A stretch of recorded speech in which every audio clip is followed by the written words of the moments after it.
Okay, everyone, we're going to go ahead and get started.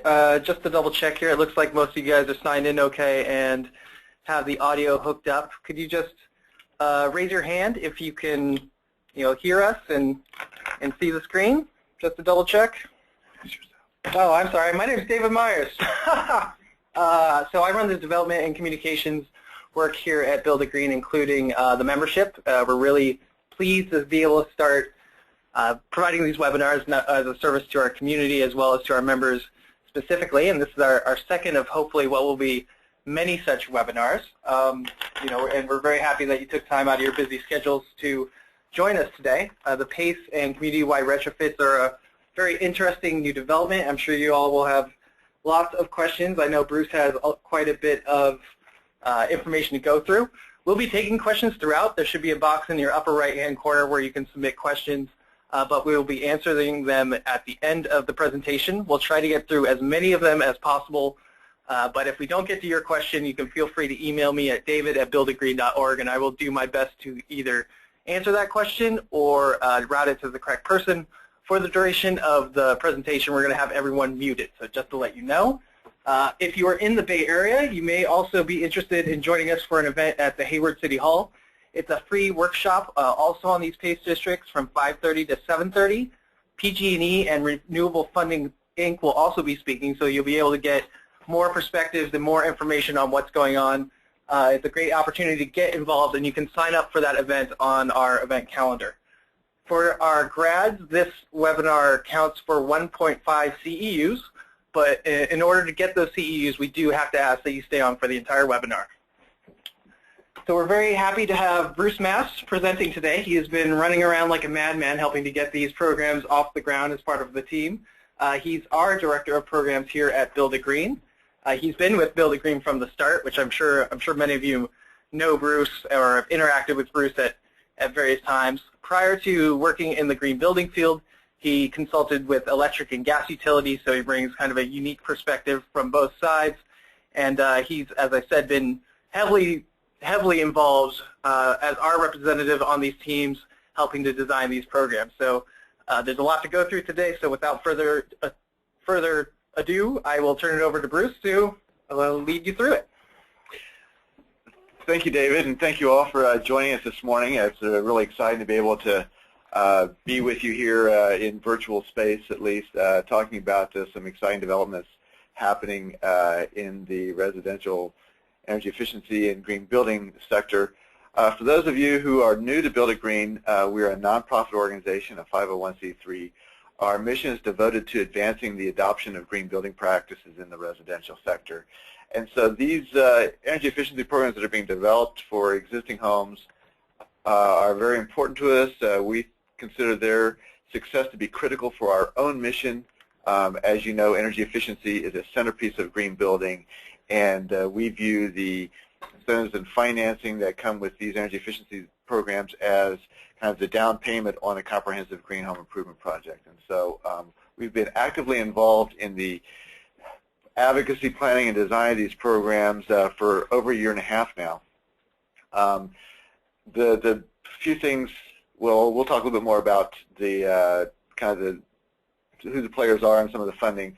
But one thing I want to just highlight that we've been active participants and provide leadership through the California Home Energy Retrofit Coordinating Committee, which has been a statewide roundtable of industry leaders, both from the local government sector and the utility sector, initially focused on advocating for stimulus funds to be set aside for home energy retrofits, and then as those decisions were made, we started working on recommendations for best practices and consistent program design. So we've been actively involved with that.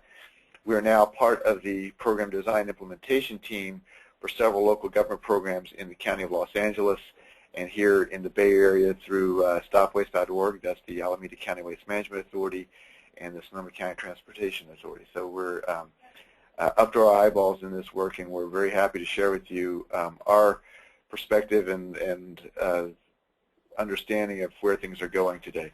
So without further ado, let's jump into the presentation.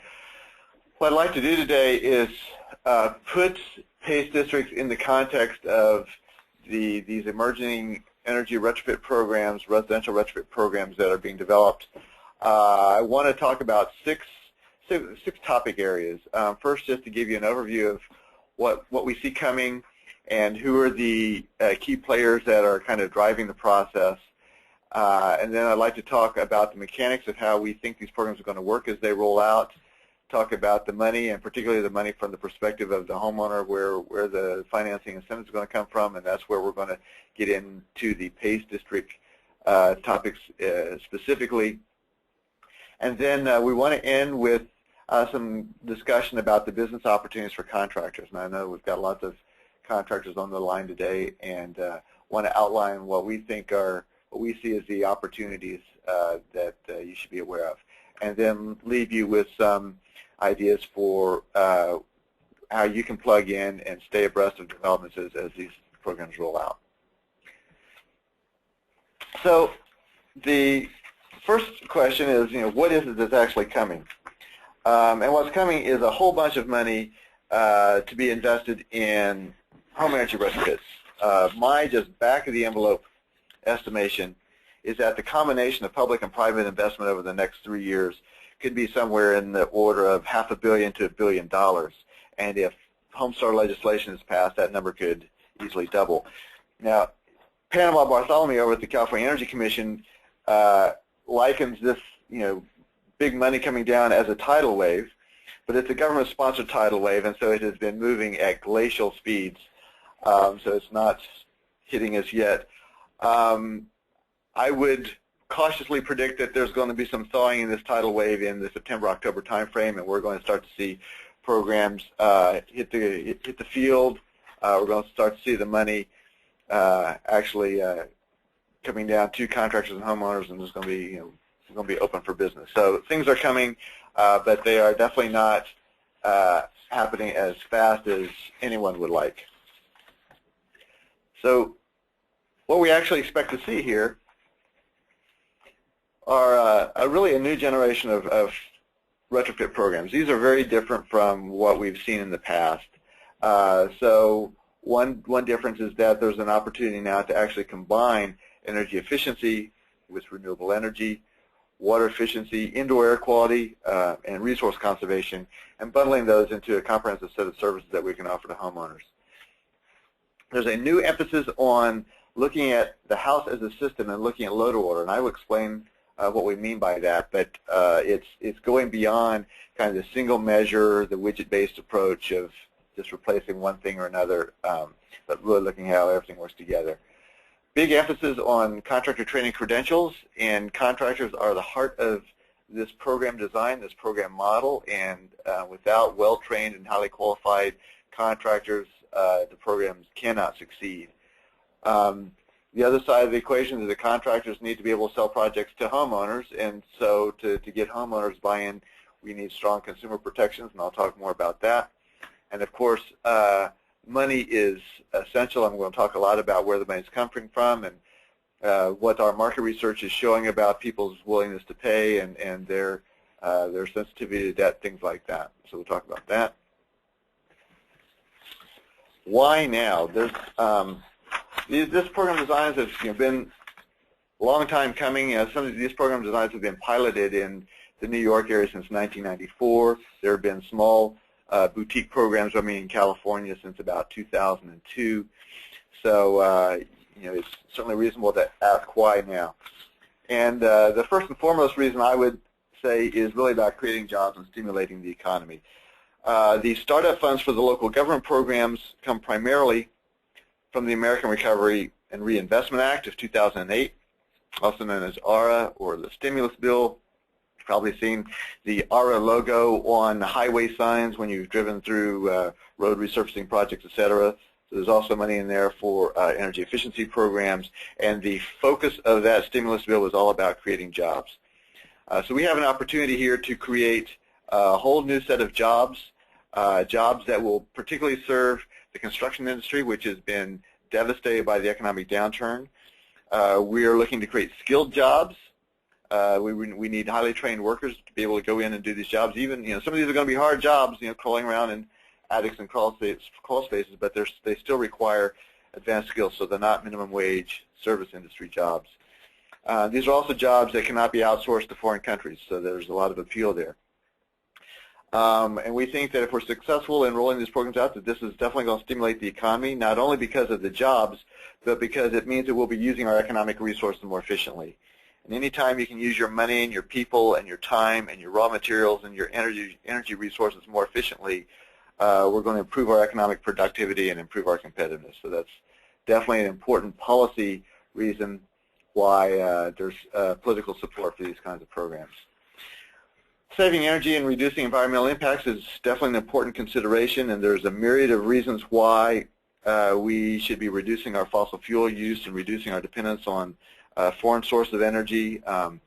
Global warming is obviously a concern for many people, but even if you don't believe in global warming, you're skeptical, there are plenty of other very tangible reasons why we need to be reducing pollution and air quality impacts from coal and oil extraction, why we want to improve our foreign trade balances and reduce our reliance on foreign capital, wean ourselves from dependence on unstable foreign sources of energy, etc. So there's lots of foreign policy and environmental and economic reasons why we want to be saving energy. Of course, as I said, homeowners is at the heart of the program, and so it's essential that the program deliver value to the homeowners, and we believe that the program model will do that. It will help them save money. It will help them improve the health and comfort of their homes, and we think that that's going to be very attractive to them. And finally, it's our intent to build a self-sustaining home retrofit industry.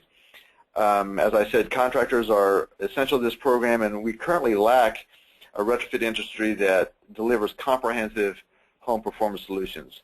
What we have right now is an industry that delivers piecemeal solutions, so a window replacement here, an air conditioner there, and so we're looking to move beyond business as usual and foster a new industry that's capable of marketing and delivering whole house solution-based retrofits. So let's talk about who the players are. Give you a little bit of context here for the big picture, and then we'll start drilling down into mechanics. So there are a lot of players here, and in my 20 years in this industry, the coordination efforts here are really unprecedented. This is the first time that I've ever seen the state agencies and the utilities and the local governments all trying to coordinate on this scale and at this level of detail, and it's quite remarkable. At the highest levels, the Energy Commission, the PUC, are the agencies that are setting the ground rules and allocating funding. I guess I should also put the Department of Energy there from a federal perspective.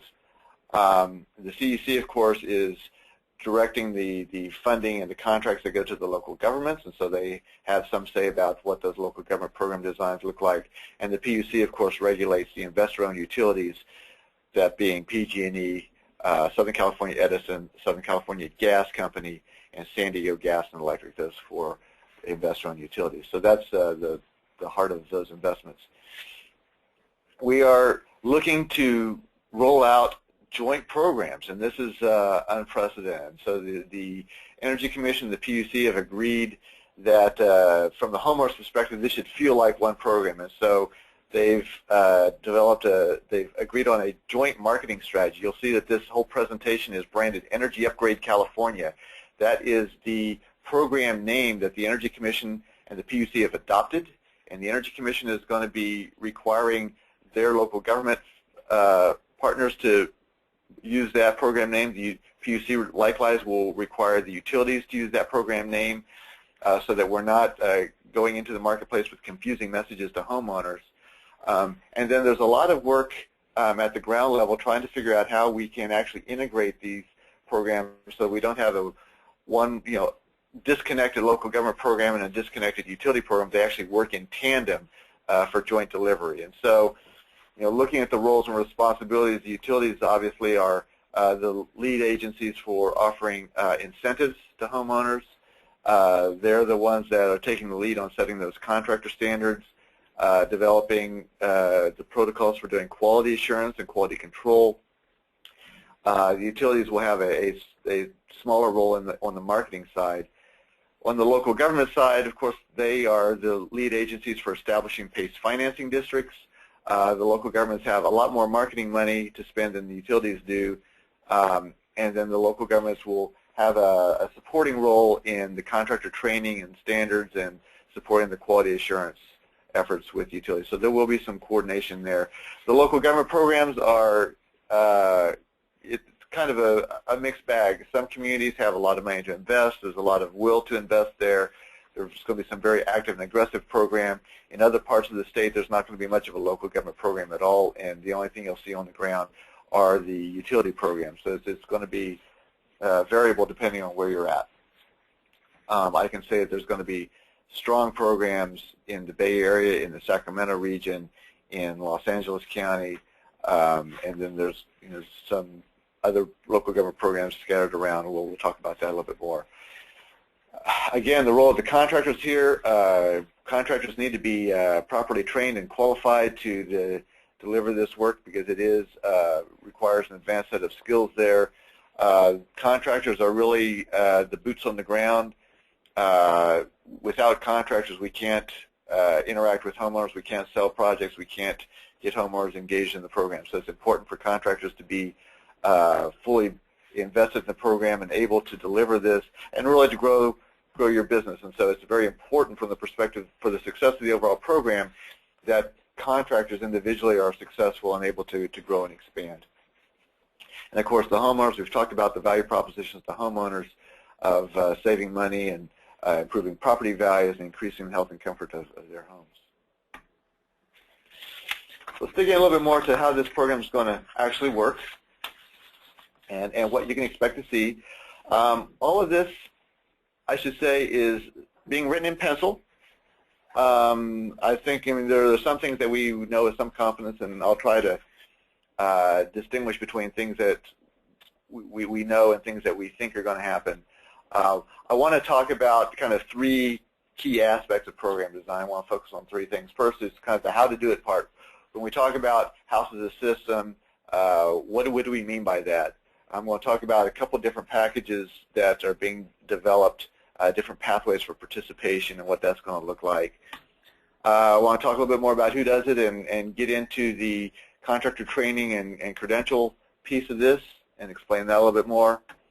And then I want to talk more about the consumer protections that are being built into the program design and the quality assurance mechanisms that are being planned for this as well. So those are kind of the three areas that I want to focus on here. So let's talk first about the house as a system approach, and hopefully this is a concept that many of you are familiar with. It is a relatively new concept for many people in the industry, so I do want to take some time to explore this. And I guess the single most important point here is that this approach really calls for a kind of a multiple trades approach, multiple measures that are being integrated and working together. So it's going to call for some new business models for service delivery. What we mean by home performance is that we're looking at all aspects of a home. We're looking at the insulation, the HVAC, the windows. We're looking at the systems that create the heating and cooling. We're looking at the systems that deliver that throughout the house and distribute that hot or cool air around the house. We're looking at the systems, the envelope, that keep that cool air in and the hot air out, or vice versa, depending on the season. And we want all of those elements to work together to really make the home comfortable with the minimum energy inputs possible. When we talk about home performance, we're talking about using building science to solve very common problems that are common yet difficult problems that affect the home's energy efficiency and the health and comfort, the safety, durability of the structure.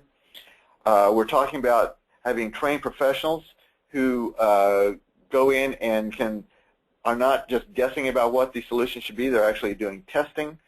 They're using tests to identify the root causes of problems in the home. They're testing to make sure that they're right about the assumptions they're making, and then they're providing a comprehensive roadmap of solutions that will actually solve the problems that they've identified. An important aspect of the house of the system approach is doing things in the right order. And so before we go in and start changing out the heating and cooling systems, improving the HVAC efficiency, we first want to reduce the heating and cooling loads so we can actually scale down the size of the mechanical equipment. And before we start sizing our PV systems, we want to